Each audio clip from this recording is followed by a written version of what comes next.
Olá, meus queridos irmãos, muita luz, muita alegria. Nós estamos dando início à nossa reunião de hoje. Eu sou o Sidgley Amorim, trabalhador do Centro Espírita Boa Nova, aqui em Feira de Santana, e nós estamos dando início à nossa doutrinária. Convidamos a todos para a prece inicial. Senhor Jesus, neste instante damos início às atividades de hoje, formulando votos de muita paz. E é em Teu nome, Jesus, que iniciamos, porque Tu nos disseste que onde houvesse 2 ou mais reunidos, Tu estarias presente. Estamos unidos e reunidos, cada um nos seus lares, em casa, no trabalho, onde quer que esteja, conectados através da tecnologia e do pensamento, que possamos a presença dos Teus mensageiros espirituais. Em Teu nome, em nome de Deus, damos por iniciada a reunião de hoje, formulando votos de luz e de paz para todos nós. Durante este mês de novembro, nós vimos estudando sobre o livro O Céu e o Inferno, onde nós tínhamos uma noção sobre a conexão da vida espiritual com a vida material. Esta obra encerra diversas comunicações, falando sobre os diversos estados dos espíritos na erraticidade. Kardec vai nos falar em O Livro dos Espíritos sobre as escalas e as ordens espirituais, onde nós temos uma diversidade infinita de graus espirituais, graus de moralidade, de intelectualidade.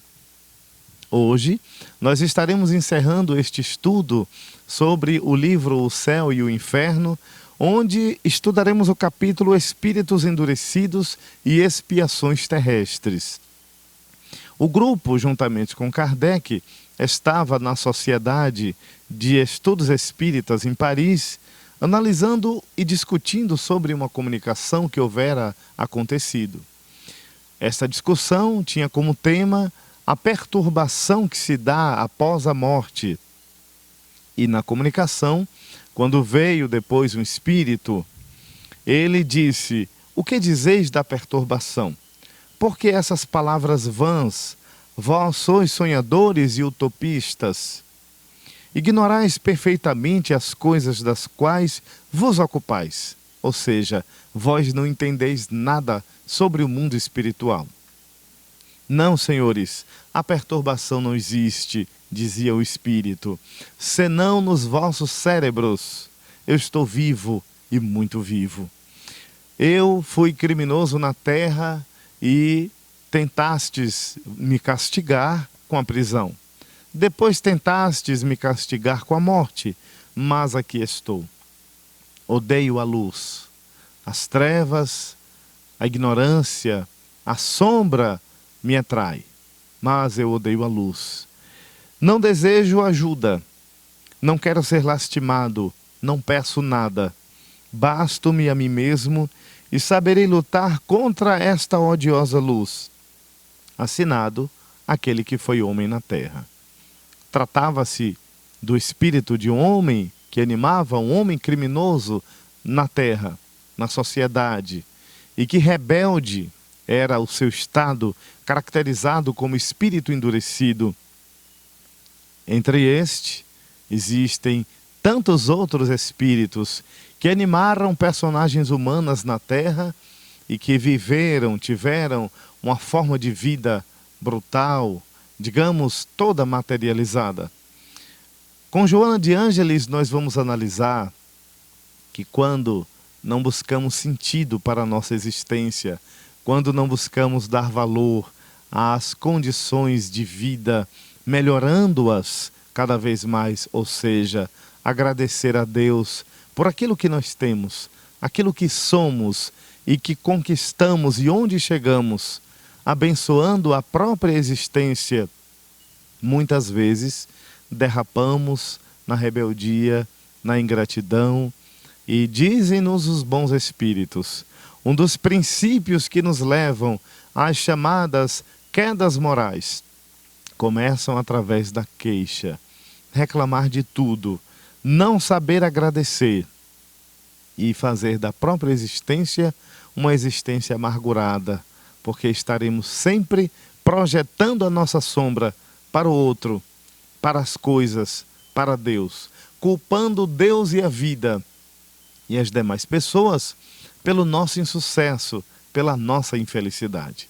Nós deveremos fazer uma análise de que somos responsáveis pelo nosso destino, pela nossa vida. Deus, na sua perfeição, nos deu o livre-arbítrio, a capacidade de escolha. Mas uma pessoa poderá dizer: eu não escolhi ser infeliz, eu não escolhi ser pobre, não escolhi ser doente, foram coisas das circunstâncias da vida.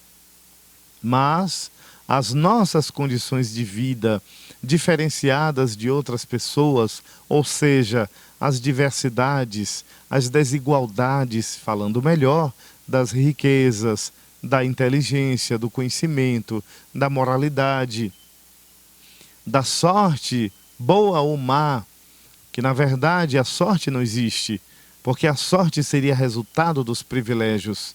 Deus não privilegia ninguém na criação. Mas a grande diferença entre as riquezas, o conhecimento adquirido, a inteligência, as oportunidades, são resultado e marcas da reencarnação.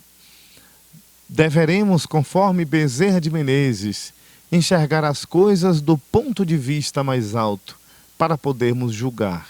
E não julgar apenas nas nossas decisões limitadas, na nossa inteligência puramente humana, ter olhos espirituais para enxergar. Porque senão seríamos seres injustiçados. Deus perderia a qualidade excelente da justiça. Deus não seria justo. E sim, aquele pai que privilegia alguns, muitas vezes com razões infundadas. Ou seja, o que levaria dois irmãos, um nascer com o seu corpo físico perfeito, o outro nascer disforme, e aquele que tem um corpo físico sadio, com boa mobilidade, boa cognição, é um mau caráter, enquanto o outro, portador de uma neuropatia importante, portador de dificuldades, feridas, chagas que se abrem, feridas purulentas, e que traz ali uma vida, uma alma, um espírito bondoso, compreensivo, mas que sofreria injustamente se nós analisássemos do ponto de vista puramente humano, puramente material. É preciso analisar que a forma como nós encaramos a nossa vida é que traz amarguras ou traz alegrias para cada um de nós. Nós, conforme o Espírito Emmanuel, nascemos no meio mais apropriado para a nossa evolução.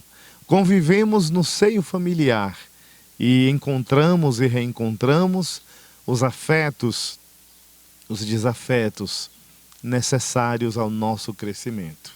Nós é que deveremos dar uma resposta positiva à vida, encarando as dificuldades com maturidade, exercitando as nossas potências da alma, que são as nossas virtudes, para podermos dar um salto melhor na nossa existência. Diante desse espírito que se comunica, apresentando rebeldia, muitos espíritos, ainda aos milhões, existem na Terra. Kardec nos diz que se existem espíritos maus ao redor da Terra, isso no livro A Gênese, é porque existem homens maus na Terra. Melhorar a população da Terra, mentalmente, emocionalmente, espiritualmente, melhorar-se-ão as populações espirituais em torno da Terra. Porque vivemos no mundo de vibrações. Nós somos antenas transceptoras, emitimos e recebemos ondas. Nós somos espíritos e estamos numa experiência humana para poder evoluir. Quando uns espíritos estão mergulhados nas trevas ou no isolamento absoluto, outros suportam durante longos anos as angústias de sua última hora e creem estar ainda neste mundo, quantos espíritos já desencarnados tiveram uma vida de apego materiais, apegos materiais, de luta pelo dinheiro, a luta desesperada.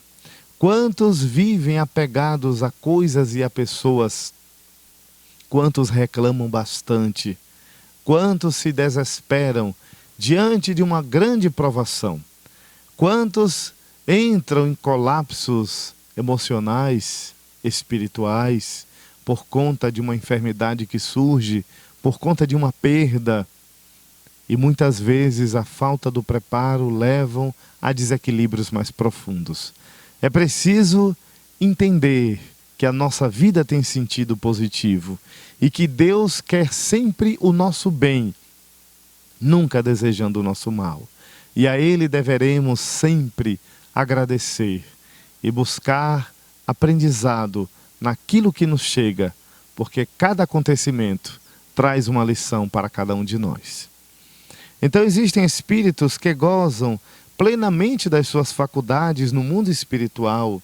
Eles sabem perfeitamente que já morreram, já desencarnaram e não se queixam de nada, não pedem nenhuma assistência, são autossuficientes e desafiam as leis divinas e as leis humanas. Eles escapariam das punições, das correções das leis? Exatamente que não. Porque nos diz André Luiz, aquilo que damos ao universo, o universo igualmente devolve para nós. Aquilo que damos à vida, a vida nos traz de volta como um bumerangue. Nós lançamos e recebemos de volta. Então essa ressonância, deveremos colocar nela o amor, o bem, porque é o único objetivo da criatura humana na Terra é fazer o bem, deixar pegadas de luz, realizar o plantio de flores, sementes, para que possamos colher flores e frutos, olharmos o caminho de volta e ver florido para aqueles que nos seguem. Essa deve ser a nossa trajetória, porque isso não faz de nós melhores do que ninguém. É apenas uma obediência às leis divinas. É apenas permitir que esse Deus interno que existe em cada um de nós possa se apresentar, possa refletir em forma de luz em todas as direções. A ignorância nos leva a caminhos obscuros e Jesus já nos chamava a atenção quando dizia que a verdade nos libertaria. Era preciso conhecer, porque a verdade leva o conhecimento, leva-nos ao convite da conscientização. Nós temos o conhecimento teórico e o conhecimento prático. O conhecimento teórico nos convida a refletir. O conhecimento prático nos arrasta, porque o exemplo é a vivência prática dos ensinamentos. Quando o espírito experiencia a provação, a expiação, são convites à retomada do caminho, ao reajuste, ao reequilíbrio. E é preciso entender que nós estamos ainda no mundo sujeitos a provas e a expiações, a esse reajuste, para que o bem seja o nosso respirar, para que venhamos a refletir quando encontrarmos dificuldades, quando tivermos desafios, usar a sabedoria e extrair sempre um aprendizado, meus amigos, das nossas dificuldades. Emmanuel, no livro O Consolador, nos diz, quando lhe perguntam qual a diferença entre provação e expiação. A provação é a luta que ensina o discípulo rebelde e preguiçoso a estrada do trabalho e da edificação espiritual. A expiação é a pena imposta ao malfeitor que comete um crime. Nós estamos no mundo de provas, de expiações, onde o nosso passado obscuro deve ser reajustado através da autoiluminação. As provas são o convite ao exercício das nossas potencialidades de luz, a fim de que venhamos a seguir. E Emmanuel ainda nos diz, quem serve, prossegue.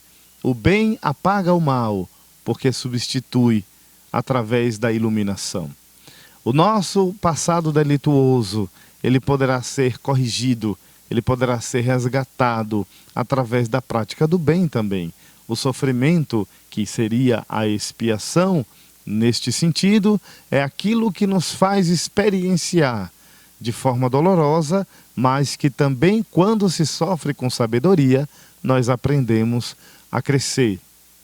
Daí Kardec, na sua sabedoria em O Evangelho, segundo o Espiritismo, nos dizer que existe o bem e o mal sofrer. Sofrer, não apenas sofrer nos faz evoluir, mas sofrer bem. O que seria sofrer bem? Sofrer com maturidade. E o que seria sofrer com maturidade? Aprender em cada dificuldade que passamos a trabalhar as nossas virtudes. Se nós passamos por uma prova, no sentido de uma provocação, enfrentamos uma escassez, deveremos treinar em nossa alma o supérfluo, que é desnecessário, mas viver com o necessário, cobrir as necessidades de sobrevivência, para que o restante seja complemento. Não que o complemento não seja importante, mas primeiro o essencial. Para que uma pessoa quer 40 pares de sapato, se ela não tem 80 pés? Para que uma pessoa quer 100 camisas, se ela apenas tem um tórax para ser coberto? Muitas vezes sofremos porque não temos a troca do carro do ano, ou por 2 vezes no ano. Tem que trocar carro todas as vezes, a cada 6 meses, a cada 1 ano. Nós temos que reformar a casa todo ano, ou a cada 6 meses. Nós temos que colocar o melhor piso na casa. E aqueles que não têm onde morar? O que dizemos a nós mesmos?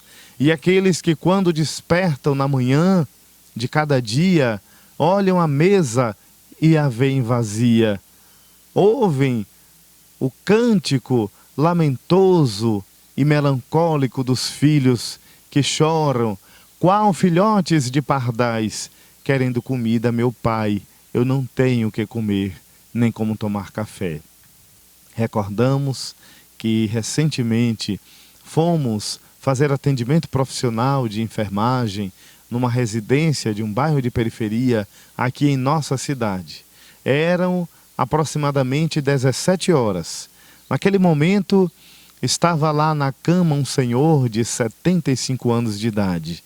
Estava gemendo de dores agudas, horríveis, com diversas patologias de base, portador de nefropatias, portador do diabetes mellitus, portador de hipertensão arterial, e estava com outros processos de dores tóraco-abdominais importantes. E nós fizemos a abordagem inicial, a leitura, a interação, a chamada anamnese. E naquele instante detectamos que o problema era muito mais extenso. Quando olhamos através do diálogo, nós questionamos sobre alimentação e ele nos disse algo muito importante. Eu tomei café com 2 colheres de cuscuz, essa comida praticamente baiana, feita com milho, sal e água, e tomei 2 dedos de copo de café. Café preto, sem açúcar. Eu fiz uma pausa, fechei os olhos naquele momento e me lembrei do que tinha tomado café.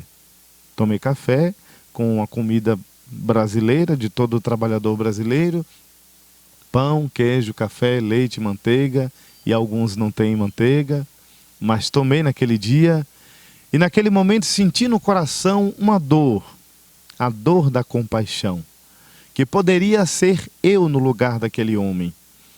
Qual a diferença entre uma pessoa e outra? Senão a sua condição social, cultural, econômica, intelectual, não por ser melhor, mas porque teve oportunidade do conhecimento. Fizemos uma revisão. Eram os vizinhos que juntavam moedas para comprar 1 litro de água sanitária para jogar naquela casa do Senhor onde nós fomos, para amenizar o odor putrefato que exalava daquele homem. Viramos o seu corpo e dele saíam larvas que corroíam as suas próprias carnes. Naquele instante, ouvimos uma voz espiritual que nos disse: nosso irmão padece de uma expiação muito grande do passado. Ele tem renda, no entanto, os filhos consomem a própria renda no vício da dependência química, no uso de drogas. A região delinquente, aqui é muito difícil a vida. No entanto, ele expia o passado e aguarda a participação de almas generosas para poder ajudá-lo. O aprendizado fica: quem somos nós para sermos melhores do que as outras pessoas? E a cada experiência humana nós aprendemos e vimos ali a imagem, a escultura de um homem que sofria em cima de uma cama, corroído por vermes da natureza, dentro das doenças que ele mesmo padecia. E nós paramos para analisar que a expiação é uma experiência que passamos e muitas vezes não se pode evitar, porque faz parte de todo um contexto que inicia dentro do próprio lar.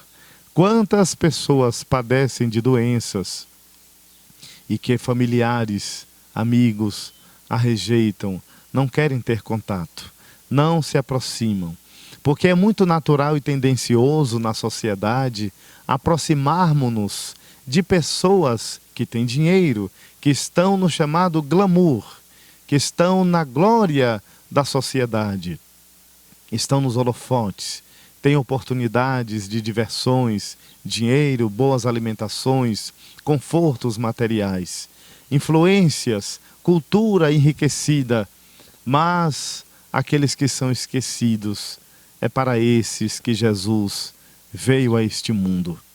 E felizes são todos aqueles que servem de instrumento do bem para poder ajudar os desfavorecidos. Conta uma anedota que Simão Pedro estava depois da morte de Jesus no campo. Ele havia se retirado para contemplar a natureza, porque a perseguição aos cristãos havia aumentado de forma drástica.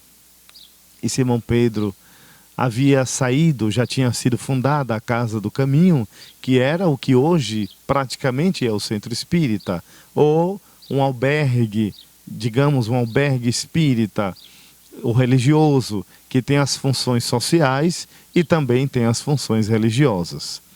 A Casa do Caminho abrigava os viandantes, maltrapilhos, os esquecidos, os doentes, os leprosos. E ali falavam de Jesus, recordavam o Mestre, cuidavam, dava comida, enfim. Simão Pedro, tomado de tanto cansaço, de tanto estresse, foi para os campos contemplar a natureza. Não aguentava mais. A saudade do Mestre doía-lhe no peito. E ele então, contemplando, era altas horas da manhã, próximo ao meio-dia. E em orações, ele estava ali já há mais de 2 dias, levou alguma comida para se manter no retiro. E naquele instante ele viu, quase ao meio-dia, que apareceu um astro no céu. Ele contemplou aquele astro que brilhava mais do que o próprio sol. E depois que foi se aproximando dele, naquele estado de êxtase, deu-se conta da forma humana que avultou à sua frente e percebeu que se tratava de Jesus. O Mestre, luminoso como nunca visto, pairava no ar. E ele quedou-se de joelhos, Simão Pedro, e disse: Senhor, que bom que tu ouviste a minha oração. Jesus o olhava, diz o Espírito Amélia Rodrigues, o olhava com muita compaixão. E disse: Simão, eu te amo também. Mas não tenho tempo de ficar contigo, porque meus irmãos me esperam na casa do caminho. E aquele astro que, suspenso no ar, permanecia, viajou suavemente, deslizando na direção da casa do caminho, e foi ouvir os choros, os gemidos, as lamentações, enxugar as lágrimas daqueles que se arrastavam na terra e ainda estavam ligados às expiações e às provações da vida. Simão Pedro voltou a chorar e ali aprendeu a lição de que estar no isolamento, na contemplação, é importante. Mas arar, trabalhar, como diz Joana de Ângeles, também é orar. E foi ajudar os seus irmãos na casa do caminho. Ainda em o livro O Céu e o Inferno, Kardec nos fala que havia no hospital de província um menino de 8 para 10 anos. Esse menino, ele era chamado por número 4, o seu nome era Marcel, porque era o número do leito. Ele era uma criança que tinha deformidades importantes pelo corpo, a perna retorcida sobre o pescoço, numa magreza impressionante, apenas pele sobre ossos. E era uma criança que era muito simpática, porque era paciente, não reclamava muito. No entanto, adquirira ao longo do tempo a simpatia dos médicos, dos cuidadores que estavam ali naquele hospital. E esta criança tomava alguns medicamentos, entre esses medicamentos analgésicos e medicamentos sedativos que o acalmavam e o faziam dormir. Um certo dia, ele chegou para o médico e disse: doutor, eu gostaria que o senhor me desse mais um tanto de doses daquele remédio que o senhor me dá para dormir. Impressionado, o médico disse: não posso, porque já te dou as doses adequadas para a sua situação. Ele disse: eu gostaria que o senhor me desse mais um pouco, porque eu dormiria e aí não incomodaria os outros companheiros de leitos, para que eu não viesse a incomodar as pessoas. Então Kardec faz uma pergunta sobre este episódio. O que levou a uma criança de 8 para 10 anos ter tanta bondade no coração e compreensão para não incomodar os outros companheiros? De onde auriu esta criança este sentimento que é resultado de grandes conquistas? Certamente nós temos aí a prova da reencarnação. Era um espírito já adiantado moralmente, que já compreendia as leis divinas. E diante da expiação que vivia, que essas foram os seus últimos pedidos para que não incomodasse as outras pessoas, ele traduzia uma alta compreensão. São almas nobres dessa natureza que nós temos no mundo. Não muito longe, Francisco Cândido Xavier sofreu perseguições inúmeras. Várias e várias vezes, pessoas vinham e falavam mal do Chico. Ele recebia cartas horrorosas. Certo dia, estava o Chico atendendo a multidão. Chegou um homem ao seu ouvido, entre várias pessoas que chegavam, todos queriam beijar a mão de Chico, todos queriam falar com ele. O chamado homem-amor. Chega um homem próximo a ele no ouvido, diz alguma coisa e sai depois murmurando: me perdoa, Chico, me perdoa, Chico, me perdoa. E despertou a curiosidade das pessoas quando um amigo disse: Chico, por que aquele homem falou baixinho no teu ouvido e depois que você respondeu também baixinho, ele saiu dizendo: me perdoa? Chico Xavier disse que foi a única palavra instintiva que veio na sua mente e que ele pôde falar. O homem no meio da multidão que beijava, abraçava o Chico, cumprimentava, chegou e lhe disse: eu vim te matar, Chico. Eu estou armado e vim disparar um tiro em você para lhe matar. Chico, tomado de surpresa, unicamente disse: que seja feita, meu filho, a vontade de Deus. Este era o homem Xavier, que no momento do perigo extravasava amor e certeza da presença de Deus. Nós deveremos, conforme Bezerra de Menezes, não cai uma folha de uma árvore sem a permissão de Deus. Tudo o que nos acontece é para o nosso bem, é para o nosso crescimento. Salvo as nossas escolhas enganosas. Rabindranath Tagore nos diz que nós buscamos a felicidade e não encontramos senão fantasia. Corremos atrás do amor e não encontramos senão o desejo. Somente quando a roda do karma, no seu giro ininterrupto, nos traz de volta à dolorosa realidade, através da reencarnação, é que despertamos cansados e vemos fugir das nossas mãos a ave da ilusão.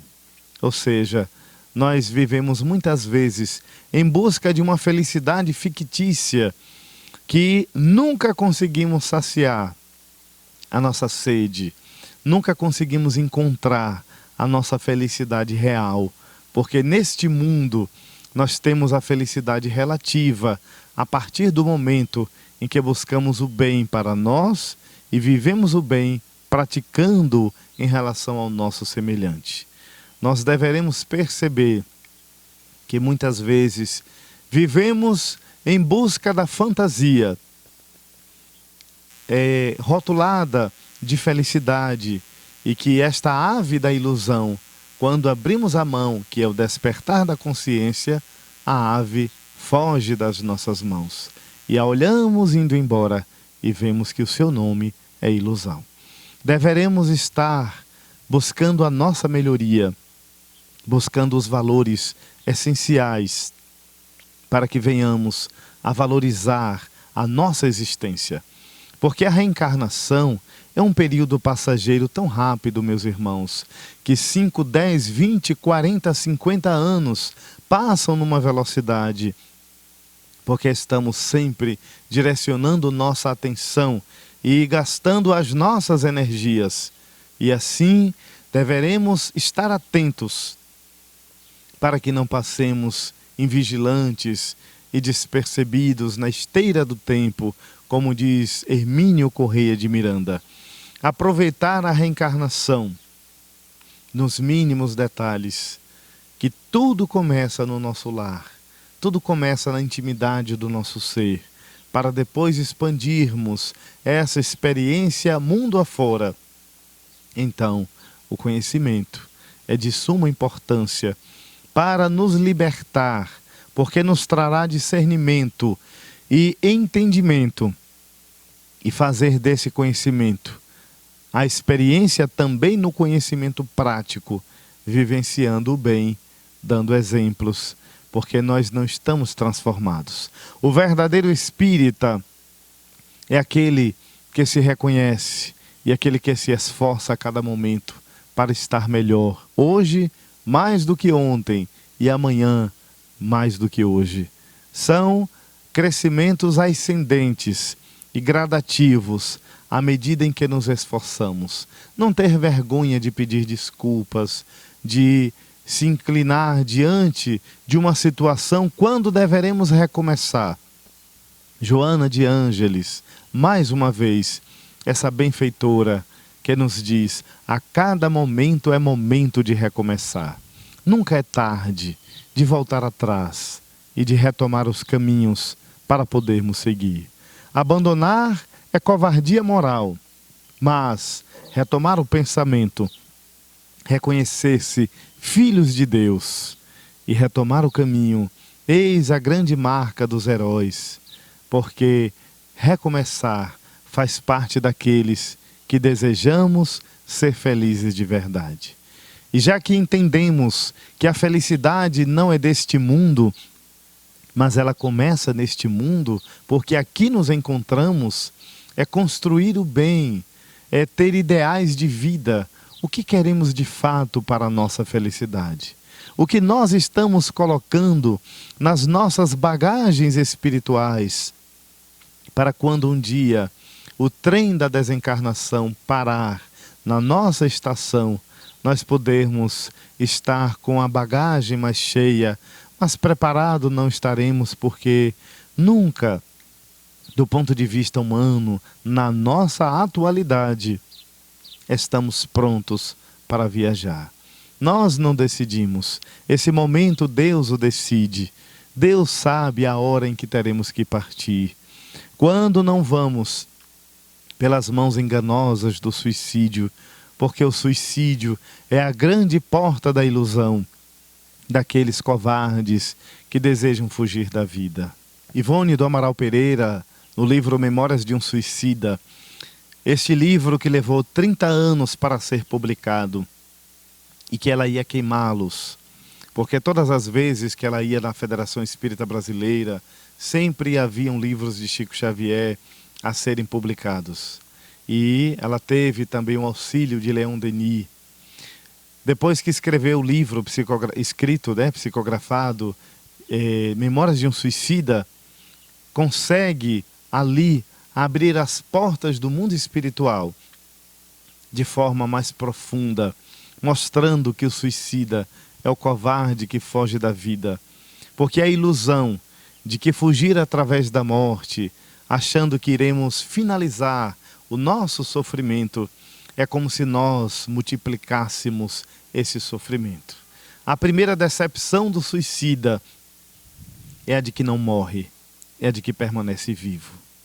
Nós recordamos de um companheiro de nossas relações sociais que tinha a sua esposa. Era um relacionamento instável, mas ele amava muito essa companheira. Ambos tiveram uma filhinha e esta companheira, para atender às suas paixões inferiores, escondia a filha recém-nascida dentro do guarda-roupas. E ali ia para as noites, quando este rapaz, ele era muito jovem, trabalhava de dia, trabalhava de noite, para compensar o orçamento dentro de casa. Quando chegava de manhã para tomar o café, tomar o banho com a esposa, ali ela estava cansada da noite que tivera. E então, certo momento, ele descobre, através de outras pessoas, que ela o traía. E foi então, pelas portas do suicídio, que ele achou que deveria estar a solução. E cometeu suicídio. Meses depois, tivemos a possibilidade, porque tudo para nós é aprendizado, de ver o seu espírito, que trazia as marcas dolorosas, físicas, no seu corpo espiritual, do ato infeliz. E ele nos dissera algo impressionante. Se eu soubesse e tivesse certeza de que a vida continuava, eu não faria dessa forma. Se eu tivesse atendido ao seu convite para conhecer o Centro Espírita e conhecer o Espiritismo, certamente eu iria passar a pedir a Deus pela minha companheira, porque ela era uma pessoa infeliz. Eu teria certeza de que aquela fase seria passageira e hoje não estaria sofrendo. Mas Deus, como é bom e justo, hoje eu compreendo que o recomeço é a saída, mas o suicídio é a porta enganosa. Então diga às pessoas da terra que vale a pena viver, vale a pena amar e vale a pena perdoar. Porque o perdão nos liberta da pessoa a qual estamos presas através do ódio, através da mágoa. O perdão vai nos libertar, porque nos dará a oportunidade de recomeçar os nossos caminhos, de retomar a nossa caminhada. Vale a pena viver, porque a vida é um patrimônio único e dela não fugimos. Poderemos fugir da vida física, mas da vida não fugimos, porque somos imortais. Estar vivos para enfrentar os nossos desafios e ter a certeza de que Jesus é o sol de primeira grandeza que nos ilumina, e podermos olhar genuflexos para o alto e curvados em agradecimento, dizer muito obrigado, Senhor. Aqui estou à tua disposição. Comovidos, guardamos essa experiência e depois de mais de 20 anos, aqui transmitimos para vocês desse companheiro que no mundo espiritual hoje recebe as bênçãos de Maria Santíssima, a nossa mãe, a mística Rosa de Nazaré. Nesta noite nós fazemos uma homenagem a Maria Santíssima, rogando por todos aqueles que sofrem nesta época de pandemia e que muitas vezes, se você que nos assiste neste momento se sente sufocado pelas suas dores, se sente amargurado porque perdeu o emprego, porque perdeu um familiar, um ente querido, se sente abafado pelas dores, pelas decepções, pelas angústias, faça silêncio neste momento e procure pensar o quanto a vida é valiosa, porque a vida é patrimônio único e é o primeiro direito que a criatura humana tem, do qual ninguém tem a liberdade de tirar de nós. Somente Deus, o nosso Criador, é o detentor deste patrimônio, porque Ele nos deu para sempre. Deus não tira a nossa vida, Deus nos dá a oportunidade da reencarnação, para que aqui estejamos para evoluir. Então, se você se sente tomado de tristezas, faça das suas tristezas sorrisos em outros tantos corações, porque Maria Santíssima, a mãe de Jesus, quando esteve diante do filho na cruz, ela disse: meu filho, por que os homens fizeram isso contigo? Junto a ela estava João, era um jovem de 18 para 20 anos aproximadamente. Ele, tomando as suas forças e resistências, como diz o Espírito Emmanuel, ele apontou com os olhos e disse: mulher, eis aí o teu filho. Filho, e apontando a Maria disse: eis aí a tua mãe. Arrebentando a família física e mostrando que todos nós fazemos parte da grande família espiritual. Portanto, meus irmãos, se neste momento padecemos de dificuldades atrozes, de angústias, de tristezas, cerremos os olhos da nossa alma nesse instante e peçamos a Maria Santíssima que nos abençoe, que nos cubra com seu manto estrelado, e façamos silêncio, mas também peçamos, intercedamos a ela por tantas pessoas que neste momento sofrem muito mais do que nós. Finalizamos recordando que certa feita Divaldo Franco não estava bem, e ele então pedir a Deus que lhe desse um amigo, quando lhe aparecera o espírito de um homem que houvera sido suicida, e disse: Divaldo, eu venho te agradecer, eu sou fulano de tal, aquele que você anotara o nome nos jornais há 10 anos, e todos os dias você orava por mim, porque eu me via ainda na linha do trem, depois de ter me jogado para cometer o suicídio, porque não tinha dinheiro para colocar sequer comida dentro de casa. Eu via meus filhos crescendo, minha filha jovem. Então joguei-me nas rodas do trem que me despedaçou o corpo. Depois de 10 anos, eu ouvia sempre uma religiosa, uma freira, que me olhava com compaixão, e ouvia uma voz que dizia: tende piedade dele, Senhor. Toma conta deste coração que se permitir a covardia, tende misericórdia. E uma força me arrastou, e aqui estou. Antes de estar aqui, eu me recordei que estava vivo. Olhei para mim, e aquele episódio do trem se repetiram por 10 anos. Até que um dia uma força me retirou. E então me recordei do meu lar. Fui atraído para o meu lar.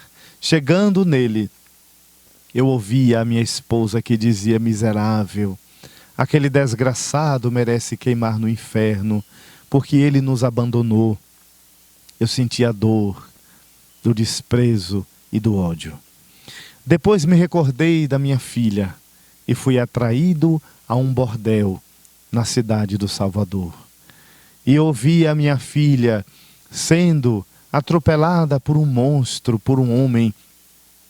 E ouvi a sua voz mental que dizia: meu Deus, se papai estivesse aqui, eu não teria necessidade de me vender para arrecadar alguns trocados, para colocar comida dentro de casa.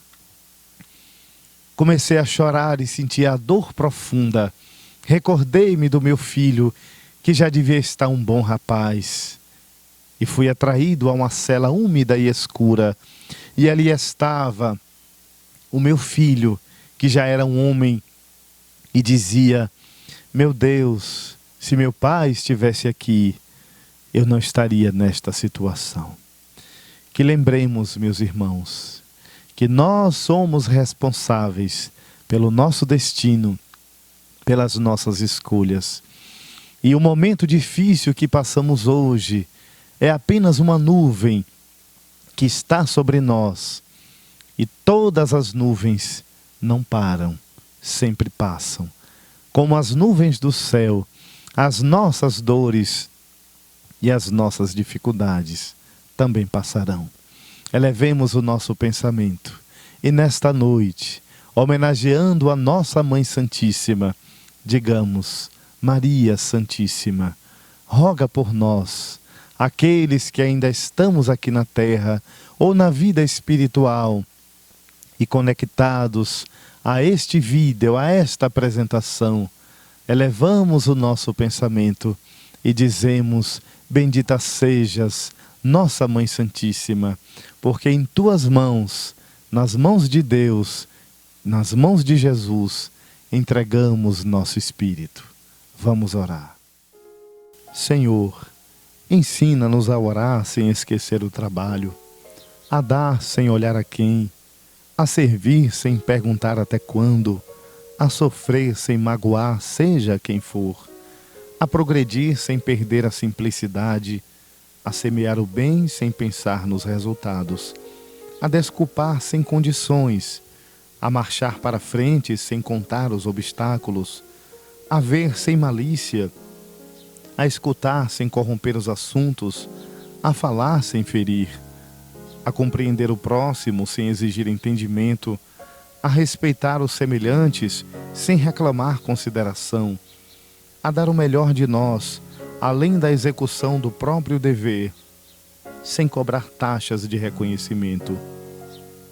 Senhor, fortalece em nós a paciência para com as dificuldades dos outros, assim como precisamos da paciência dos outros para com as nossas próprias dificuldades.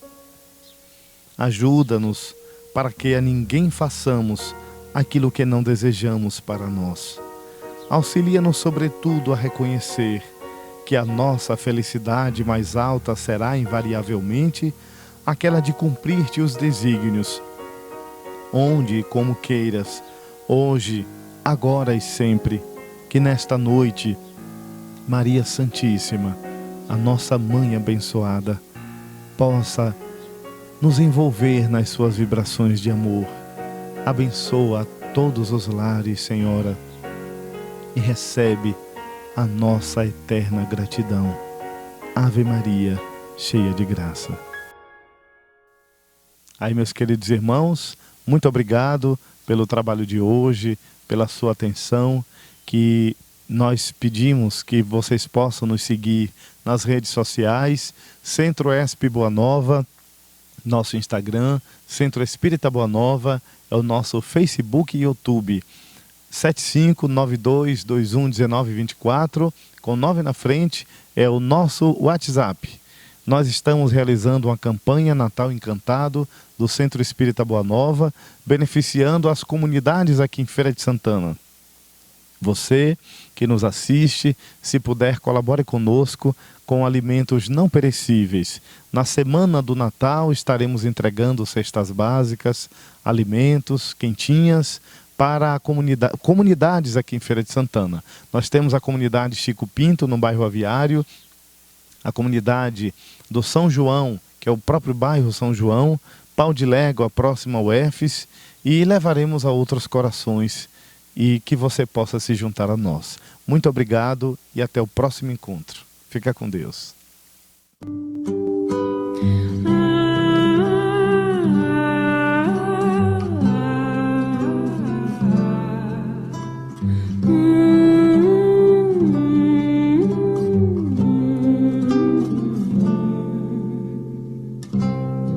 Eu te desejo vida, longa vida. Te desejo a sorte de tudo que é bom, de toda alegria ter a companhia, colorindo a estrada em seu mais belo tom. Eu te desejo a chuva na varanda, molhando a roseira pra desabrochar, e dias de sol pra fazer os teus planos nas coisas mais simples que se imaginar. E dias de sol pra fazer os teus planos nas coisas mais simples que se imaginar.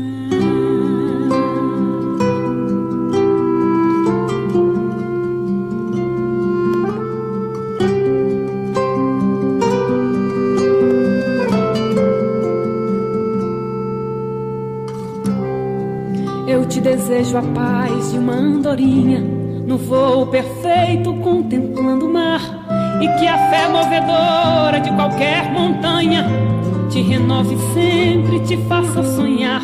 Mas se vier as horas de melancolia, que a lua tão meiga venha te afagar, e que a mais doce estrela seja tua guia, como mãe singela a te orientar.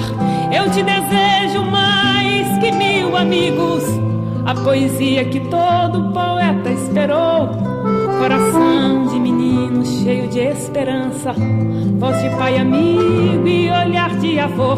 Eu te desejo muito mais que 1000 amigos, a poesia que todo poeta esperou, coração de menino cheio de esperança, voz de pai amigo